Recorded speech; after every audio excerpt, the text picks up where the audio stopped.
all of you, and I want to thank Tom. So for those of you who were here last week, you noticed that I wasn't. And I was in Florida visiting my sister who is battling cancer. It was wonderful to see her. It was a tough week. But, there are some churches where a pastor would serve and their congregation is kind of uptight and hard-nosed. And they would tell me, I have this specific window and I must be back and da. You guys gave me a lot of grace. You gave me a lot of flexibility in letting me go visit my sister, and just from the bottom of my heart and from the bottom of my family's heart, thank you for giving me that opportunity. My sister and her family do extend their greetings to all of you. And I want to thank Tom, because Tom filled in on kind of short notice that we were able to have everything continue here as normal. It's actually something that warms a leader's heart when things go off without a hitch when he's not there, because it means we got our people where they need to be. So thank you again, Tom. I appreciate you, and I'm sure everybody appreciated the word you brought. So today we're going to continue our message series, which I've entitled Trickster or Treat. It's a series based out of the book of Genesis, and we're studying some of the stories of our spiritual ancestors. For those who are unaware, our spiritual ancestors, Abram, Isaac, Jacob, and Jacob's sons, they were a deceitful bunch of people. If they came knocking at your door at Halloween and saying trick or treat, you don't have to wonder which they're going to give you. If they came knocking at my door, I would anticipate my house is going to be covered in toilet paper, my jack-o'-lanterns are going to be smashed, and anyone foolish enough to open the door is going to probably get hit in the face with an egg. That's what you're going to get from our spiritual ancestors. The Jewish patriarchs were tricksters, and they lied, cheated, and stole to get through their way of life in this world. But Jesus calls us to do better. As we navigate through difficult circumstances in life, Christian integrity, honesty, and transparency needs to be our watchword and song. So, that's what this series is all about. We're looking at examples of deceit in order to learn how we can be good examples of integrity. And we're continuing that series today by looking at the life of Jacob. So if you'd like to open your Bibles, we're going to be in Genesis chapter 27. We're going to begin in verse 1. That is Genesis chapter 27, beginning in verse 1. And for those who might not know, the book of Genesis, this is what it's all about. A lot of people, when they think of Genesis, what do they think of? Creation. Right. Everybody, when they read Genesis, they think this is the book about creation. Do you know how much the story of creation occupies the narrative in the book of Genesis? It is about 5%. 95% of the book of Genesis is not about creation. Creation is just a smaller part of the story, but that's what we focus on. The book of Genesis is actually about the origin of God's people, Israel. That's what this book is all about. The nation of Israel began with a covenant between God and a man named Abram. And in this covenant, God promised that Abram would be the father of many nations, that his descendants would outnumber the sand on the seashore and the stars in the sky, that God would bless those who bless Abram and curse those who curse Abram, that his name would be great, and that through Abram, God would bless all nations. Those were the terms of the covenant. That's God's side of it. And what God required of Abram in return was that he believe in God, that he trust in God's promise, and be faithful to God's commands. So those were the terms of the covenant. Those were the two sides. And in the course of time, this covenant was extended to Abram's son, Isaac. Later on, the promise would be extended to Isaac's son. But that's where the story gets kind of interesting. Isaac and Rebekah didn't have a son. They had twin boys. The older son was named Esau. The younger son was named Jacob. So the question we should be asking as we're reading Genesis is, who is God going to extend his covenant to now? He gave it to Abraham. Abraham to Isaac made sense. He was the only son of Abram and Sarah, right? But what do you do when there's twin boys? How do you choose? At the beginning of the story, we're not sure who God is going to choose. We would probably expect that God would choose the older brother, Esau. But to our surprise, God chooses the younger brother, Jacob, the weaker brother. And what sort of man is Jacob? Is Jacob a man of great integrity, thoughtfulness, kindness, humility? No, Jacob is just like his grandfather. He's just like his father. He's a trickster. In fact, that's what Jacob's name means in Hebrew. Jacob, Yaakov, means heel grabber, or he grasps the heel, which is an ancient Near Eastern idiom for a deceiver, a liar. In modern day English, if we were to call someone a shark, we're not saying they have a great smile, right? We're saying there's someone not to be trusted. A heel grabber in ancient Israel was someone not to be trusted. And Jacob embodies his namesake. When his brother Esau comes in from an unsuccessful hunt and he's starving, Jacob offers his brother some stew to eat. But only if Esau will give up his portion of the family inheritance in exchange for that bowl of soup. Soup for all of your inheritance. That is a deal you would only consider if you were in a state of absolute desperation. Only because he is starving does Esau even consider it. So Jacob takes advantage. Rather than extending basic human compassion to a family member, Jacob steals his brother's inheritance. He's not a great guy. Jacob is not a high moral figure. And so his story reminds us that God's grace is a gift. It's not something that we earn. It's not based on your merit. It's based on God's will. Jacob didn't deserve God's grace, but he received it because God saw fit to give it to him. And thanks be to God that he gives us grace too, not based on our merits, but based on his character. Amen? So Jacob tricks his brother. What's he going to do next? That's the story that we're reading today.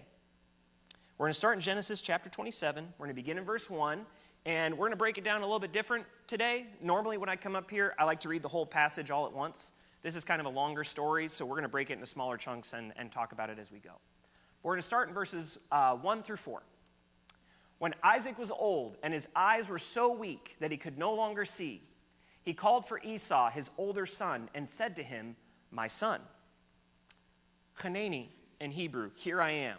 Very important phrase in the Old Testament. It's supposed to, if you were reading this in Hebrew, this would give you chills. This is what Abram said when God called him. Hanani, here I am. When Samuel is in the shrine at Shiloh late at night and God calls him, what does he say? Hanani, here I am. When Isaac is about to be sacrificed on Sinai, what does he say? Hanani, here I am. Hanani, here I am. Chills. Isaac said, "I am now an old man and don't know the day of my death. Now then, get your equipment, your quiver and bow, and go out to the open country to hunt some wild game for me. Prepare me the kind of tasty food I like and bring it to me to eat, so that I may give you my blessing before I die." Okay, in these first 4 verses, there's something I want you to pay attention to. Your imagination is probably running away with you. When I read this story, my imagination runs away with me. Isaac is not on his deathbed. That's something that we've kind of invented in our own minds. It's just that Isaac he's reached an age where he could go at any time. He needs some insurance here. He wants to take advantage of the window that exists between old age and death. He doesn't want to miss the opportunity to bless his son. But imagine Isaac's surprise when he lives for 15 more years after this. He's not on his deathbed.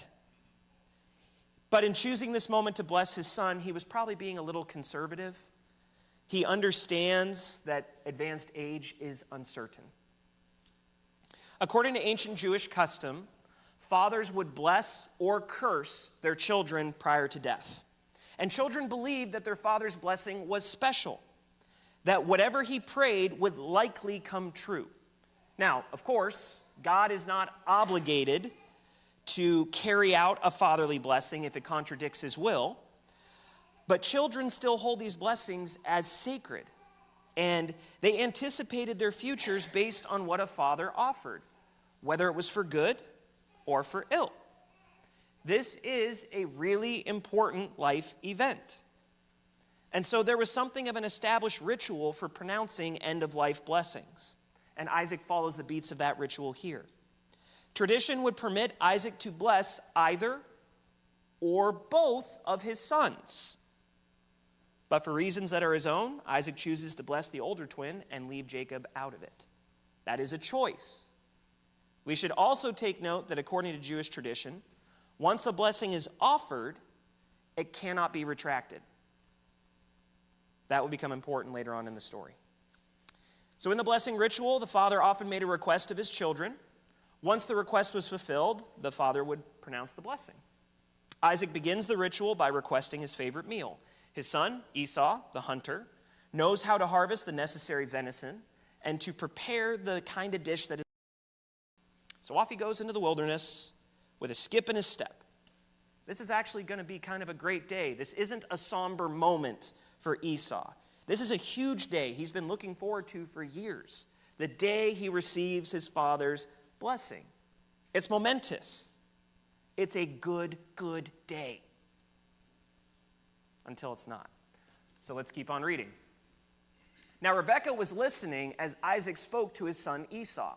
When Esau left for the open country to hunt game and bring it back, Rebekah said to her son Jacob, "Look, I overheard your father say to your brother Esau."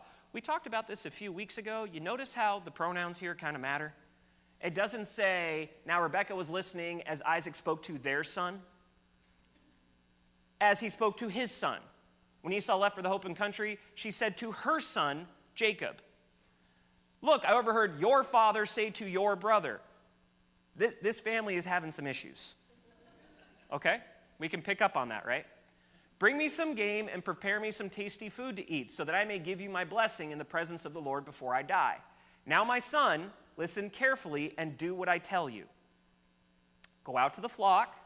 Bring me 2 choice young goats, so I can prepare some tasty food for your father, just the way he likes it. Then take it to your father to eat, so that he may give you his blessing before he dies." Jacob said to Rebekah, his mother, "But my brother Esau is a hairy man, while I have smooth skin." It's a kind of weird complaint. "What if my father touches me? I would appear to be tricking him, and he would bring down a curse on me rather than a blessing." His mother said to him, "My son, let the curse fall on me. Just do what I say." How many parents can relate to that? Just do what I say. "Go and get them for me." So he went and got them and brought them to his mother. And she prepared some tasty food, just the way his father liked it. Then Rebekah took the best clothes of Esau, her older son. Hey, there we finally recognize that they're related. That's nice. Which she had in the house, and put them on her younger son, Jacob. She also covered his hands and the smooth part of his neck with goat skins. Then she handed to her son Jacob the tasty food and the bread she had made. On this momentous day, on this special occasion, like in our culture, it's different. Imagine that it's like graduation day for your kid. It's a special day, right? It's a momentous day. You're excited. It's on this day that Rebekah decides to scheme against her husband and her son to ruin their day. How many mothers in the house can relate to that? Oh, good. Hands are all down. That makes me happy. All right. They're like, been there. We need to talk. They're going to mess everything up. They plot specifically against them. Why does she favor Jacob over Esau? That's the question that keeps popping up to me. And I mean, it's hard to say, but there are a few reasons we might be able to pull out from Genesis. If you read in an earlier chapter, when the 2 boys were in Rebekah's womb, they're fighting, and she's wondering what's going on inside of her womb, and then the Lord speaks to her, and the Lord says, 2 nations are in your womb, and 2 peoples from within you shall be divided. The one shall be stronger than the other. The older shall serve the younger. Perhaps this prophecy led Rebekah to prefer Jacob. Or maybe she just preferred Jacob because Genesis also tells us that Esau married women that drove his parents insane. They couldn't stand his wives. Esau was a polygamist, and his choice of brides may have indicated that he had low morals. was spontaneous or unreliable. In the meantime, it seems Jacob has been faithful to his family and to his culture. That probably has something to do with it too, but we can't be certain. For some reason, Isaac prefers Esau. Rebekah prefers Jacob. And the jockeying for the blessing commences. Sibling rivalry. Rebekah's plot is simple. Her husband is blind, so she thinks she can substitute goat meat for venison, which Esau is hunting, prepare it in Esau's customary way, apparently she knew the recipe, disguise her younger son as his older brother, and send him in to receive the blessing in Esau's place. It's the old switcheroo. This is the Kansas City shuffle, right? But Jacob protests. Why? Because my brother's hairy. And that must be true because Esau's name literally means hairy one. We have a new little baby in the house. Finnegan. Can we imagine if his parents looked at him and said, well, you're a hairy little guy. I guess we're going to call you Harry. And we're going to spell it H-A-I-R-Y. Can you imagine that name following you? We're going to name one of our kids Liar. We're going to name the other one Harry. Ancient Jewish names are weird, man. Like, that's all I got for you. But he must have been a really hairy guy. It's his namesake. Jacob, on the other hand, is smooth-skinned. If his father touches him, he's going to know that he has been had. And that really matters. Remember what I said a few moments ago. In the blessing ritual, the father can bless or curse his children. And they believed that whatever he said would come true. Jacob has some skin in the game here, literally. Is the potential curse worth rolling the dice on? Can he pull off this whole masquerade, or will it end in tragedy? He only goes through with it because Rebekah is so convinced that her scheme will succeed that she calls down the consequences of the curse on herself. Whatever your father says is true of you, if it's negative, let it hit me instead. And Jacob says, well, if you're going to take the bullet, I'll give it a shot. He agrees to participate. Rebekah prepares the meal, puts Esau's clothes on Jacob, covers him in goat skins, and sends him into the tent. We continue with verses 18 through 26. He went to his father and said, my father. Yes, my son, he answered. Who is it? Yes, my son, he answered. Who is it? Interesting. From the jump, Isaac knows something is off. Jacob says to his father, I am Esau, your firstborn. I have done as you told me. Please sit up and eat some of my game so that you may give me your blessing. Isaac asked his son, how did you find it so quickly, my son? The Lord your God gave me success, he replied. Then Isaac said to Jacob, come near, so I can touch you, my son, to know whether you really are my son Esau or not. This has Little Red Riding Hood vibes. Am I the only one picking up on that? Something feels very off. Jacob went close to his father Isaac, who touched him and said, the voice is the voice of Jacob, but the hands are the hands of Esau. He did not recognize him, for his hands were hairy like those of his brother Esau, so he proceeded to bless him. Are you really my son Esau? He asked. I am, he replied. Then he said, my son, bring me some of your game to eat so that I may give you my blessing. Jacob brought it to him and he ate, and he brought some wine and he drank. Then his father Isaac said to him, come here, my son, and kiss me. So here's the thing. Isaac is blind. That's true. But he is not a senile, feeble old man. A trickster knows a trickster. From the moment Jacob enters the tent, Isaac senses that something is wrong. How could Esau come so quickly from the hunt? Something is fishy here. He knows his son has already pulled off one scam on his brother. They're twins. They sound similar. How do I know I'm really talking to Esau? Isaac has to be careful. Again, whoever he blesses will be blessed. And he only has one blessing to give, so he has to pick the right man. He doesn't want to mess this up. How can Isaac confirm his son's identity if he's blind? By using his remaining senses.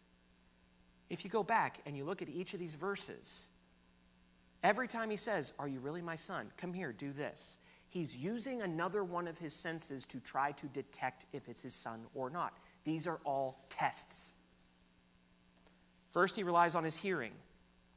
He listens carefully to the man's voice, and he thinks it sounds like Jacob. The men are twins. They're brothers. But ask any parent of twins, you could go and ask Sarah and Nate right now, can you tell your sons apart by voice? And they would probably say, most of the time. But no, like a parent knows their child's voice, right? His suspicions start to grow because he sounds like Jacob. But this isn't conclusive. It's not open and shut. So he goes on to the next sense. He goes on to taste. He says, hey, bring me some of the game you made. He samples the meal that was prepared for him. Does it taste like Esau's signature dish? Can Isaac's aged taste buds tell the difference between goat and venison anymore? I don't know how many of you have sampled venison and how many of you have sampled goat. But I will tell you, I was invited over to Moses and Seraphin's home a few weeks ago, and they prepared goat. And I will tell you, you could probably fool me into thinking it was venison. They're similar enough that with enough spices and enough preparation, you could probably fool me. Say, this is goat, and I'd go, oh, good goat. And they're like, ha-ha, it's elk. Like, they're close enough that you could pull it off. Rebecca knows the recipe. He tastes this dish, and he says, it seems like this is Esau's dish. But again, it's not conclusive. So then he goes on to touch. Come here, my son, let me kiss you. Isaac feels his arms. He wants to ensure that they're hairy. And again, either Esau was a really hairy dude, or they had some shabby goats. Because apparently the goat skins were enough to fool Isaac. He's hairy, but he's not ridiculously animal from the wild hairy. But he's still not certain. So he calls his son in for a final test. When he calls him in and says, let me kiss you, he wants to test him by smell. So he went to him and kissed him. When Isaac caught the smell of his clothes, he blessed him and said, ah, the smell of my son is like the smell of a field that the Lord has blessed. Which makes me go, you're saying he smells like he's been out camping? Most of us probably wouldn't get a whiff of that and get excited. We go, oh, yeah, it's Esau, right? That was probably how that would go. But he says, I know my boy. May God give you heaven's dew and earth's richness, an abundance of grain and new wine. May nations serve you and peoples bow down to you. Be Lord over your brothers, and may the sons of your mother bow down to you. Again, what is this family dynamic? May those who curse you be cursed. That last one is going to sting in a minute. And those who bless you be blessed. After Isaac finished blessing him, and Jacob had scarcely left his father's presence, his brother Esau came in from hunting. When he calls the man in to sniff his clothes, he's finally satisfied. The man in his tent sounds like Jacob, but his game tastes like Esau's, his skin is hairy like Esau's, and he smells like Esau. He must be Esau. Isaac's old ears are just playing tricks on him again. That's what the voice was all about. This is the man. The time has come. Let the blessing flow. He carries out the ritual, and Isaac offers his very best. His desire for his son is that the land will give him grain and wine, that other men will serve him, including his brothers, that anyone who curses him will be cursed, and that anyone who blesses him will be blessed. It's a good blessing. He offers his son everything. But with that last part, Isaac really paints himself into a corner. Because we know from the end of verse 30 that Esau is going to come walking into the tent in a few moments. Isaac will uncover this deception instantly.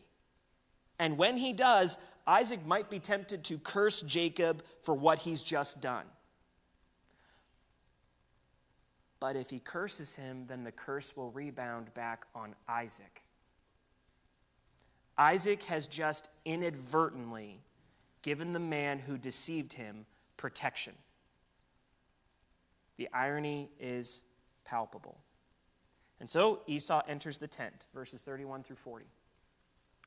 He too prepared some tasty food and brought it to his father. Then he said to him, "My father, please sit up and eat some of my game so that you may give me your blessing." Deja vu. His father Isaac asked him, "Who are you?" "I'm your son," he answered, "your firstborn, Esau."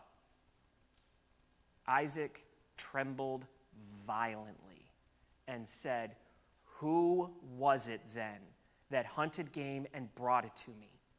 I ate it just before you came, and I blessed him, and indeed he will be blessed."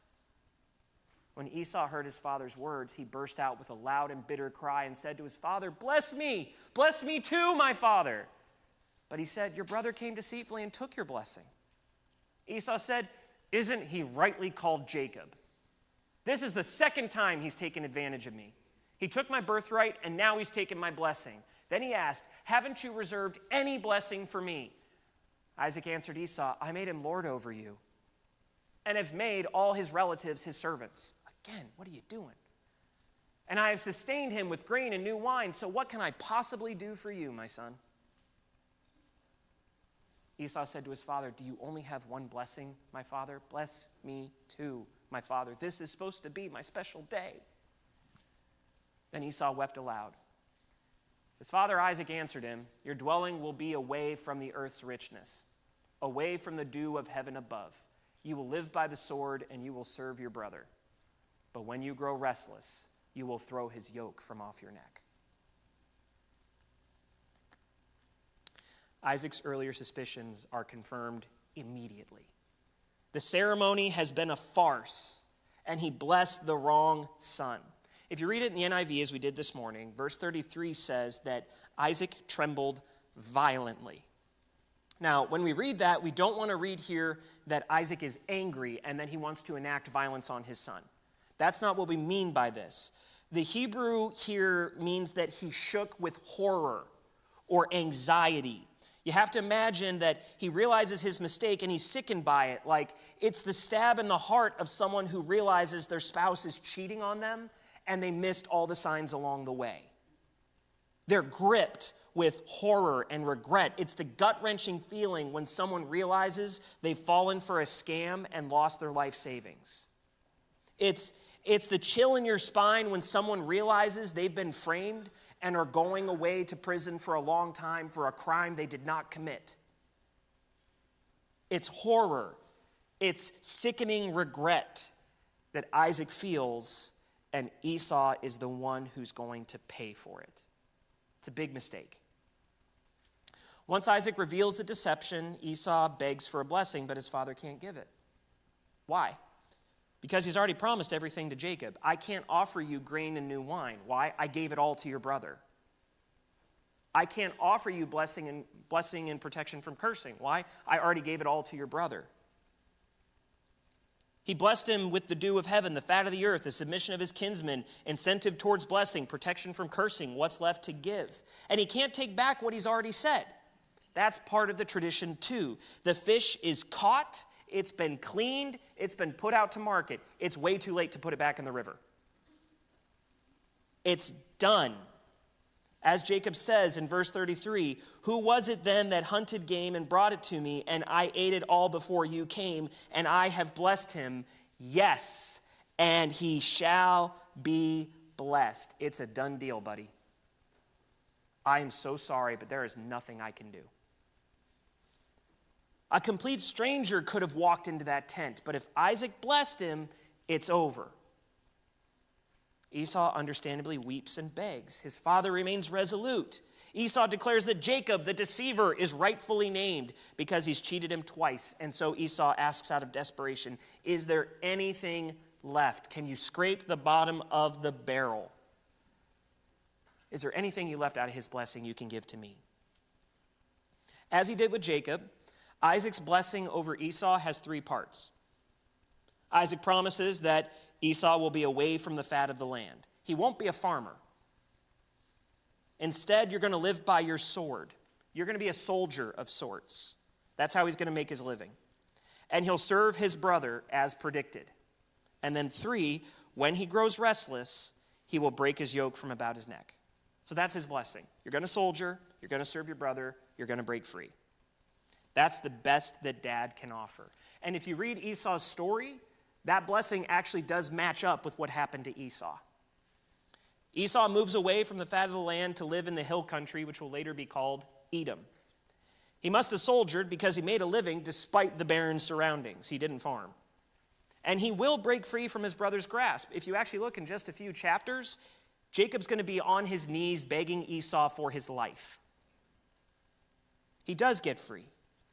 What Isaac pronounces proves to be true. And honestly, Esau's life ends up working out okay. So that's how Rebekah convinced Jacob to fool Isaac and spurn Esau. Now comes the fallout, verses 41 through 45. Esau held a grudge against Jacob because of the blessing his father had given him. He said to himself, "The days of mourning for my father are near. Then I will kill my brother Jacob." Bit of an overreaction. When Rebekah was told that her older son Esau had said, what her older son Esau had said, she sent for her younger son Jacob and said to him, "Your brother Esau is planning to avenge himself by killing you. Now then, my son, do what I say. Flee at once to my brother Laban in Haran.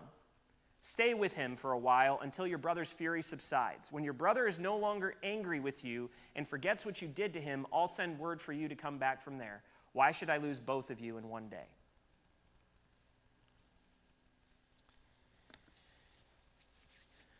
It was also tradition in the ancient world to await the death of the head of the family before you take vengeance on a family member. The logic here is that you didn't want to add conflict, death, and grief to the conscience of your aging father. It was compassionate to wait until he was gone to, commit murder. Esau's a man of action. He's plotting, but he's going to wait. Maybe he hopes he can throw off his brother's yoke sooner rather than later. And as he's pacing in his tent, plotting his revenge, Rebekah hears of it and crafts another plan to save her son. And I can't help but think if I was her son, and she said to me, "Now, son, do as I say." "Yeah, that went great for me last time." She sends Jacob away to his uncle in Haran to await the cooling of his brother's temper. And that's where our story ends, with Jacob heading to Haran. It would seem that Rebekah and Jacob got away with their scheme. They actually pulled off this whole heist without any consequences. But these final verses tell us that the chickens do come to roost. You just have to read behind the text. You have to read between the lines. What are the consequences of their scam? Yes, Jacob took away his brother's inheritance and then his father's blessing, but he doesn't get to enjoy his victories. He has those rights, but he has to flee from his own house, penniless, to go live in a foreign land and work as a day laborer. Now, his mother believes this will be a short exile, that once his brother's temper cools, because boys will be boys, once he gets over the whole murder thing, I'll send for you and I'll bring you back home. A few months go by, a few years go by, 20 years go by. Esau's really angry. We don't know. The Bible does not say expressly how Rebekah died. But scholars believe it happened during Jacob's exile. This is their goodbye. She thinks it's going to be a short exile. But they probably never saw each other again. So Rebekah treasured Jacob over Esau. She creates this whole scam to elevate Jacob, and because she does it, she loses him. All that to say, for the record, crime doesn't pay. 2 weeks ago, when we read the story of Abram and Pharaoh, The lessons were pretty simple. Lesson number 1, don't marry your sister. It's a really bad idea. Proud of you. Lesson number 2, don't tell half-truths. Last week, Tom was really great. And again, Tom, thank you for filling in for me. He drew from the story of Isaac and Abimelech, reminding us that the desert is where you go to have your faith tested. The lesson was this: trust in the Lord when you find yourself in the desert rather than trying to solve all your problems yourself. Because in the desert, you will prove who you really are. It's not in peacetime, it's in wartime that your character is revealed. Do you value faith or do you value pride? The desert will prove it out. So lean into trust. So what's the takeaway this week? What can we learn from Jacob and Esau? I couldn't help but reflect on this and notice that whenever we talk about this story, we always talk about how Jacob tricked his brother. And we say this is a story about how Jacob tricked his father, and that makes sense. It makes sense to tell the story that way. After all, this isn't Jacob's only trick, right? He already tricked his brother out of his inheritance, and in the course of his life, he's going to go on to trick his uncle and his cousins out of their livestock. And then, gutsy as he is, after he makes amends with his brother Esau, he immediately lies and tricks him again. His name means deceiver, trickster, one you don't trust. It makes sense to tell this story this way. When we think about how Esau lost his blessing, we always say that Jacob did it. And he did, but we rarely talk about who put him up to it.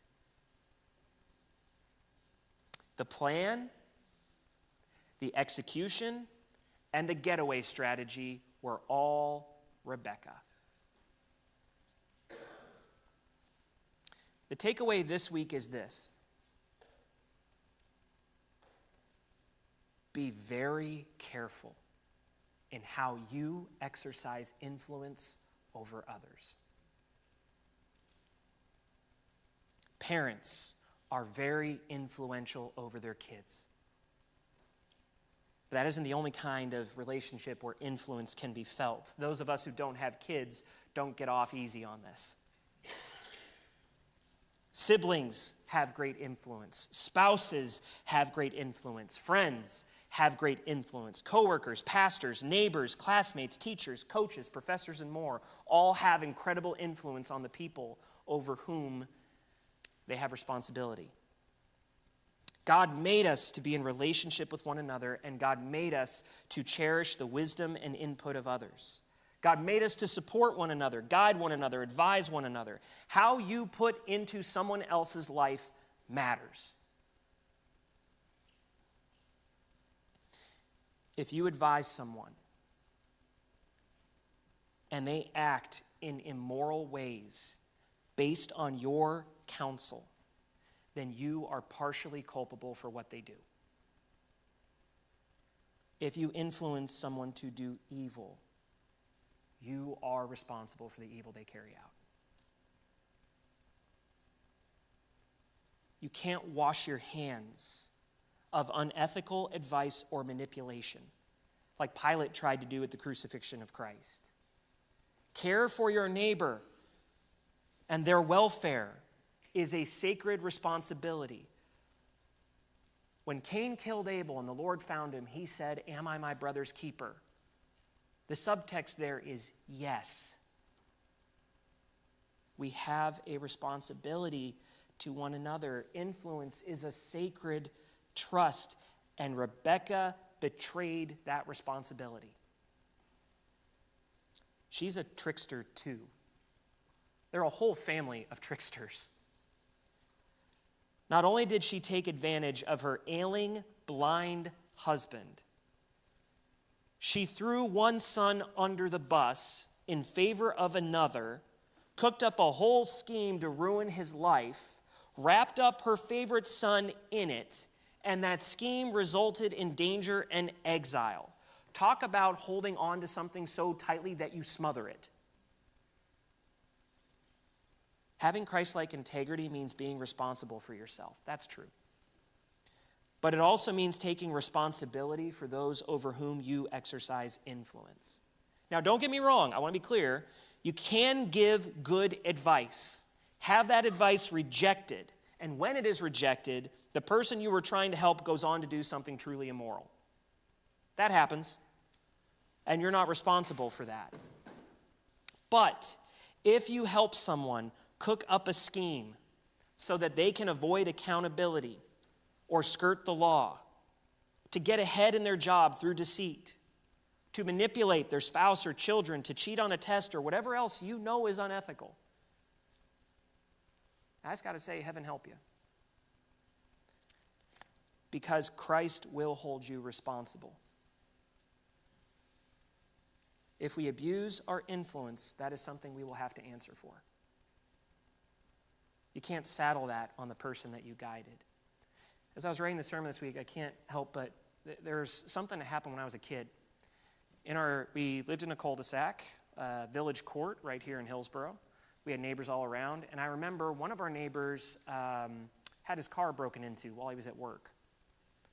And so the insurance company said, okay, what was stolen from the car? And he gave him a list. And then we had another neighbor who wanted to help. And he came alongside him and he said, hey, I've got this receipt for this expensive camera. You could tell them it was yours and that it was in the car, and they'll up the amount the insurance company gives you. And you know what my neighbor said? That's brilliant. And sure enough, they committed what we call fraud. It's not just my neighbor who took the receipt who's going to be held accountable for that. It's also the neighbor who offered it. We are responsible for our influence. It's not enough to just look out for yourself. My fellow Americans, I know we're independent. But there is this thing called community, and we are responsible for that too. The metaphor I often use, if you take a team of businessmen in America, and you have a team of 5 people and they're working on a project, and 4 guys work really hard on the project and one of them's a slacker, who gets yelled at? The slacker. Usually, the slacker. If you go to China and you have a team of 5 people and 4 of them work hard and one of them's a slacker, who gets yelled at? The entire team. It's a very American thing to think of yourself as an individual. Most of the world, including the biblical worldview, saw us as responsible for the community. We're all in this together. It's not enough to just look out for yourself. There's value to the individual, don't get me wrong. Proud to be an American. But the other side of the coin is community, and a true disciple uses their influence in the lives of others to spread the kingdom of God. Even when it's difficult, especially when it's difficult. Let me ask you, how would Jacob have carried on if his father had successfully blessed Esau instead? With God's help, he would have been fine. Even though Esau's a good example, even though Esau didn't get the blessing, he turned out fine. God would have seen him through. The ends do not justify the means here. And Jacob, I think, would have gone a lot further if he had received godly counsel instead of shrewd counsel from his mother, because they had a special relationship. Perhaps they wouldn't have lost 20 years with each other. The early story of Jacob could be so different if Rebekah had just respected her influence. Jacob's story in the Bible could be a revelation. Instead of a trickster, par excellence, he could be remembered as a man of integrity. As Tom said last week, he could have been the man to break the family cycle. Tom's dad was a crook. Tom is not a crook. Is your son more or less of a crook than you are? Like, is it getting better or worse? Better? Okay, good. He could have been the linchpin that changed everything. My father was that guy in my family. We were alcoholics until my dad's generation. Now, I've never touched alcohol in my life. And I can tell you that if I had, I would have gone the way of my grandfather. I can see the same genetic predispositions in myself. Thanks be to God that God got a hold of my dad's heart, and my dad, from a kid, said, "You're not going to drink." So he used his influence well. Think about what could have happened for Jacob. He could have broken the family cycle. The tricking of his brother out of his inheritance could have been a one-off deviation from an otherwise honest life. His mother could have provided correction, encouragement, validation. She could have provided what he needed. That was the right thing to do. But instead, she used her influence to instigate a reputation and pattern of deceit, which would follow Jacob for the rest of his life. His mother influenced him in a bad direction at a crucial developmental moment, a momentous day, and it set the trajectory of her son's life. And not only did it set the trajectory of Jacob's life, it also set the trajectory of Esau's. Your influence matters. So please take it seriously. The next time someone comes to you for advice or you feel compelled to speak into someone's life, taste your words carefully. That's the lesson today. Because in the same way that you can cause incredible damage in someone's life through negative influence, you can bring about profound growth and stability and positivity in someone's life. But that only comes from a positive, wise, measured, and godly influence. And while you're at it, I encourage you to evaluate your intentions. Before you speak into someone's life, ask yourself, why do I feel the need to say something right now? Am I hoping to get something for myself here? Do I have a selfish motive? Am I playing favorites? Am I going to hurt someone? A lot of bad advice comes from rotten intentions. Are you seeking the best outcome for the person you're helping? Are you truly altruistic? Are you maintaining good ethics in your planning, or are you plotting in such a way that the ends would justify the means? Are you planning with kingdom values of truth, justice, compassion, holiness, and transparency in mind, or are you plotting with a mind to get away with something? Think about it before you speak. Taste your words and search your heart. It's one of the strange things about being a pastor that I get to meet people after they're deceased. And I don't mean that I pull out a crystal ball. This is actually what I'm going to be saying at the memorial service this coming Saturday. I get to meet people because I sit down with their families and they share memories. And that's how I get to meet somebody. And I got to tell you, Dale, when I met with your family last week, the thing that overwhelmed me about your dad, who I never got to meet, was that he was a man of integrity. A man who cared about his community, a man who was serious about his influence, a man who was a selfless servant. He was an auto mechanic. And whenever we hear auto mechanic, it's like hearing IRS agent, isn't it? And we all want to go, boo. One of the things that his family talked a lot about was the high level of ethical standards that your dad maintained in his business. That he didn't take advantage of people, that he was the opposite of a trickster. He's the anti-Jacob. And if I was you, I'd be very, very proud.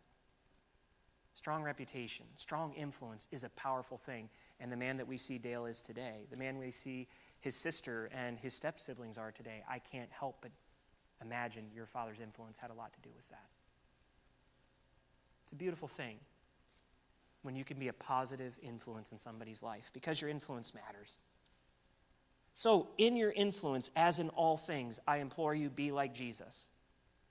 Because if Jesus had been there advising Jacob against his mother, do you know what he would have said? Because I do. It's written in Mark 9:35. Okay, you're jockeying for this blessing. Have you considered this? Anyone who wants to be first must be very last and the servant of all. Had Jesus been there, he would have advised him not to jockey for number one. He would have told him to be a servant. Venture to be last. Then you'll be blessed. Jesus has a habit of flipping things on their head. My prayer for you today is that he would continue to do the same in your life. That he would help you to lead people on the path he has laid out before us, because your influence matters. So don't abuse it. Take your responsibility as a parent, as a spouse, as a friend, as a coworker, as a teacher, seriously. And guide people on the narrow way. Let me pray for you. Lord God, we thank you for this wonderful day. We thank you for the profound influence you have had on us, that your prophets have had on us, that your Son has had on us. Lord, we wouldn't be who we are today without you. And in that example, we want to be positive influence in the lives of people who are around us. We don't want to be like Jacob. And Lord, today we just ask a simple prayer that you would help us to be better. We give you thanks for our lives. We give you thanks for our opportunities. May we use them to push your kingdom forward. In your holy name we pray. All God's people said, amen.